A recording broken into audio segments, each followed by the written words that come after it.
usted ya lo vio, es importantísimo la salud financiera y bueno, sobre todo las cuestiones que tienen que ver con el bolsillo. Como siempre me da muchísimo gusto saludar al licenciado Gerardo Reveles de Noriega, que es el experto en este tipo de materias. ¿Cómo está, licenciado? Muy bien, ¿cómo estás, Pepe? Muy buenos días. Excelentemente bien, vamos Qué a hablar bueno. de reparto de utilidades. Comuníquese 416-6656 y bueno, este tema que a veces sí no se nos convierte en dolor de cabeza por falta de información. Claro, claro. ¿Qué es el reparto de utilidades? Aparte que es un tema tan importante porque estamos hablando justamente de la época en la que tiene que haberse estado pagando o inclusive ya desde el mes pasado.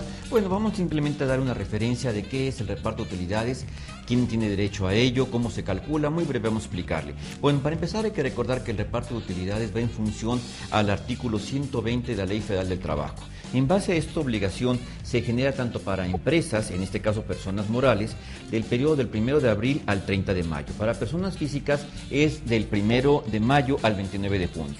Según el artículo 122 de la Ley Federal, en este caso de Trabajo, establece que se debe de entregar este reparto de utilidades dentro de los 60 días hábiles a la fecha en que se haya presentado la declaración correspondiente. Ahora, aquí en este caso tenemos que todos los trabajadores tienen derecho a este reparto de utilidades, a excepción de varios casos. Por ejemplo, los directores, administradores y gerentes generales. Ellos no tienen derecho al reparto de Estos utilidades. no tienen derecho a reparto de utilidades, así lo establece la ley. Socios o accionistas de la empresa o aquellos trabajadores eventuales, a lo mejor los que trabajaron únicamente por un periodo corto. Un contrato de un mes. Sí, menos, básicamente estamos hablando que sean menos de 60 días. En base a eso, no tienen derecho a este reparto de utilidades. La otra también pueden ser profesionistas, técnicos, o aquella persona que haya recibido su pago mediante un recibo de honorarios, tampoco tendría derecho a esto, igual trabajadores domésticos. En base a esto, bueno, ya sabemos cómo está elaborado, a quién le corresponde y a quién no. Por otro lado, ¿cómo se contabilizan los días? Yo iba a hacerle una pregunta con respecto a esto. ¿Cómo no? Que es importante porque, bueno, todos, como ya lo escuchamos, viene la Ley Federal de Trabajo, es una obligación de las empresas hacer este reparto de utilidades.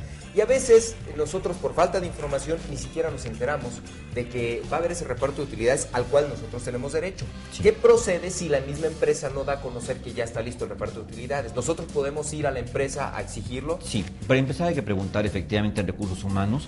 Aquí hay que ver desde luego que eso va en función principalmente de lo que sea la utilidad que generó la empresa sobre el impuesto sobre la renta, y entonces está compartiendo esta utilidad con los trabajadores. Que la utilidad es la ganancia, vamos a llamarlo de alguna manera, ¿no? Sí, lo que nos podría quedar contablemente hablando, lo que nos podría quedar después de haber hecho pago de impuestos, en este sentido. Y en base a eso se tiene que establecer la forma en que se distribuye entre los colaboradores, quien haya colaborado con la empresa. Sugerencia, vaya efectivamente a su área de recursos humanos. Si no lo ha recibido, entonces tendría que recurrir directamente con algún área, en este caso Secretaría del Trabajo, para poder hacer la reclamación correspondiente. Lo que va a pasar es que van a citar al trabajador, a la empresa como representante y aclarar alguna duda que exista al respecto. Otra pregunta, ¿este reparto de utilidades es la misma cantidad para todos los trabajadores o hay variaciones? Es decir, ¿tiene que ver tiempo, antigüedad? No sé. Claro. Lo que preguntas es muy importante porque aquí primero vamos a ver cómo se calcula en función de qué días son los que se toman en cuenta. Por ejemplo, aquí el reparto de utilidades va en función de los días que se han marcado por disposición oficial de acuerdo a la Ley Federal del Trabajo. En este caso, aunque haya habido una temporada de no trabajo, por ejemplo, por riesgo de trabajo, por periodos prenatales o postnatales, o también por descanso de semanas, o sea, lo que nos corresponde al descanso semanal, vacaciones, días festivos y permisos. Estamos hablando que eso, aunque se tenga eso, se siguen contabilizando para efectos del cálculo de lo que sería el reparto de utilidades. No perjudica. Por otro lado, el salario que se debe de considerar, estamos hablando, es exclusivamente el salario por la cuota diaria. Aquí hay que informar que no se debe considerar en ese aspecto lo que es tiempo extra, gratificaciones, primas o cualquier otro ingreso que sea adicional a lo que se derive directamente de su trabajo. Y bueno, meramente salario. Meramente salario bien, como cuota diaria, lo que establece contablemente ante el Seguro Social. Por otro lado, puede existir que tenga alguna persona un salario variable. En ese tipo de casos se tomará como cuota diaria el promedio correspondiente al total percibido durante el año, lo que se transcurrió, y se saca un promedio y esa sería la cuota con la cual se va a establecer esto.